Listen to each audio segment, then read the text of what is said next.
Hello' everyone, আশা কৰোঁ এটাই ভালে আছে। এতিয়া ৰাতিপুৱা 8:30 বাজিছে আৰু মই বৰ্তমান পঢ়ি আছোঁ সমাজ বিজ্ঞান, যিখন ক্লাছ 7ৰ আছিলে।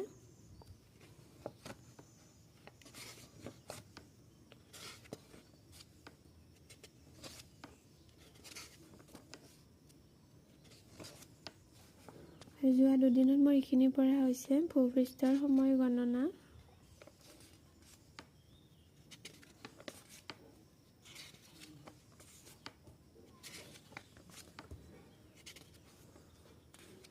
পৃথিৱীৰ আভ্যন্তৰ ভাগ,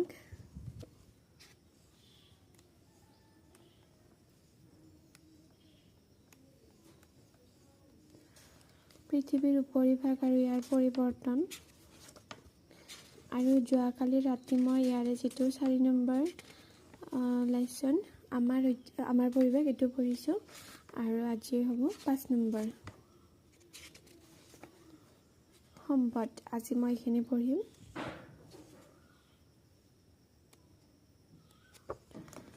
আৰু তাৰপিছত আছে এই কিতাপখন এইবাৰ নতুনকৈ ওলাইছে, আগৰ ছ'চিয়েলখন নহয়। নতুন কিছুমান বস্তু এড হৈছে ইয়াতে।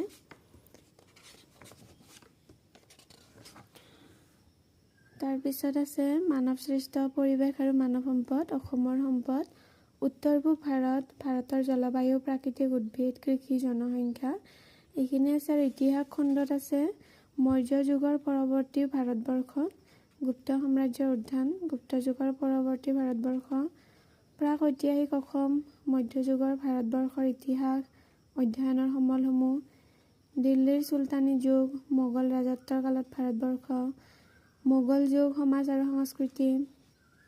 তাৰপিছত অৰ্থনীতি আৰু ৰাজনীতিত আছে আমাৰ চৌপাশৰ বজাৰ, পৰিকল্পনা, বাজেট আৰু উন্নয়ন। 20 নম্বৰত আছে অৰ্থনৈতিক উন্নয়নত চৰকাৰৰ ভূমিকা। 21ত আছে শ্ৰমৰ সমমৰ্যাদা আৰু সমতুল্য। 22ত আছে নাগৰিক আৰু নাগৰিকত্ব। 23ত নিৰ্বাচন আৰু নিৰ্বাচনী প্ৰক্ৰিয়া। 24ত আছে গণতন্ত্ৰ আৰু প্ৰচাৰ মাধ্যম। 25ত আছে প্ৰান্তীয় গণ আৰু গণতান্ত্ৰিক অধিকাৰ। কিতাপখন নতুন অহাৰ বাবে ইয়াতে যাদৱ পায়েং তেখেতৰ বিষয়ে আছে। আগৰ কিতাপখনত এইবিলাক কিছুমান বস্তু নাছিলে, বৰ্তমান নতুনকৈ কিছুমান বস্তু এড কৰা হৈছে।